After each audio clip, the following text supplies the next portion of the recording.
Excellency Abdullah Shahid, President of the 76th United Nations General Assembly, Your Excellency Secretary General Antonio Guterres, Your Excellency President Moon Jae-in, and distinguished leaders from around the world.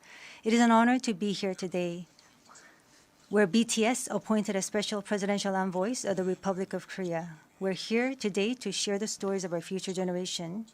Before we came here, we asked the young people in their teens and 20s around the world about their past 2 years and about the world they find themselves in today.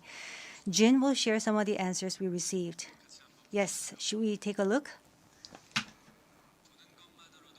You can feel the good vibes from just looking at these.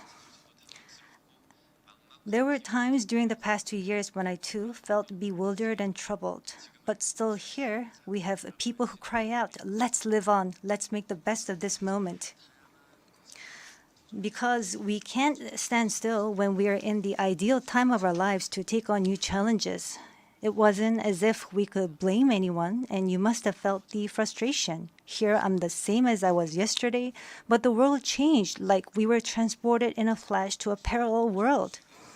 I was saddened to hear that entrance and graduation ceremonies had to be canceled. These are moments in life you want to celebrate, and missing out on them must have been upsetting. We were heartbroken when our long-planned concert tours were canceled. And for a while, we yearned for the moments we wanted to make complete. Yes, it was a time for us to mourn for the things that COVID took away from us. A time to discover how precious each and every moment we'd taken for granted were.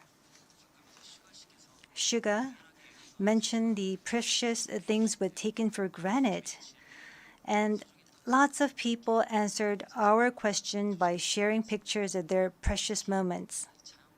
Many people showed how they share their moments with nature. I think during these 2 years, they found dear the time they experienced and care for nature.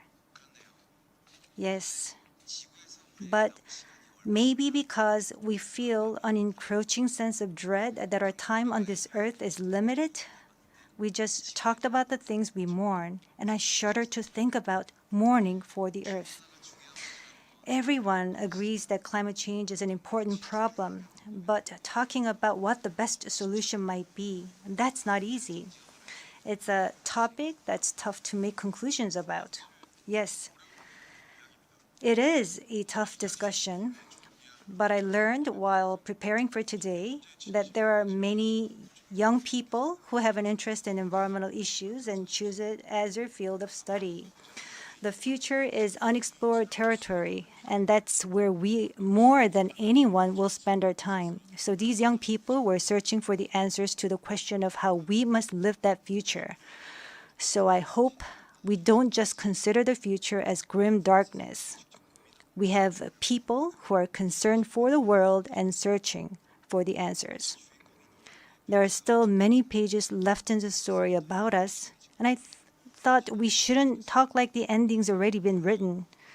Of course, sometimes the world seems stuck in place even if you're ready to go. Sometimes it feels like you've lost your way. There was a time when we felt the same way.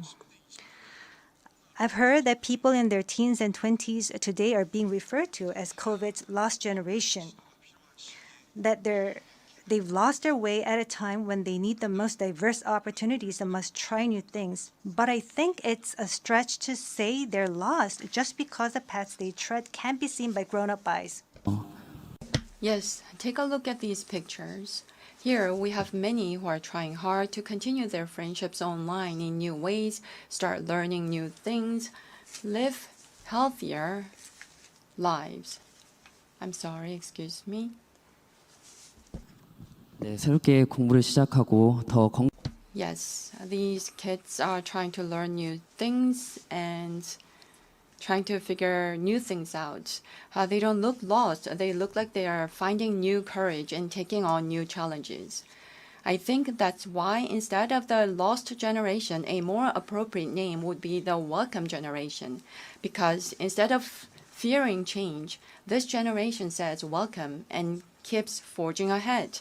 That's right. If we believe in possibilities and hope, even when the unexpected happens, we will not lose our way, but discover new ones. There will be choices we make that may not be perfect, but that does not mean there will be nothing we can do. That's what I think.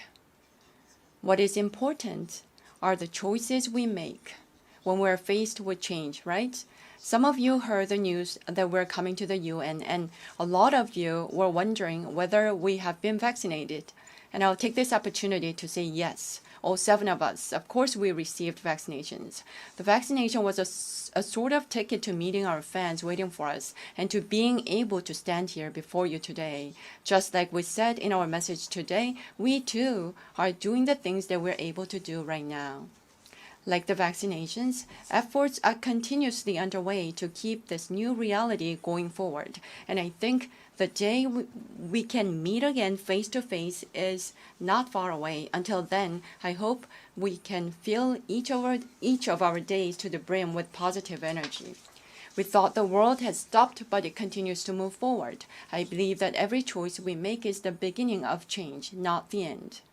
I hope that in this nascent new world, we can all say to each other, welcome. And now, as we look forward to this future, the permission to dance is our message of welcome that we want to share with everyone today.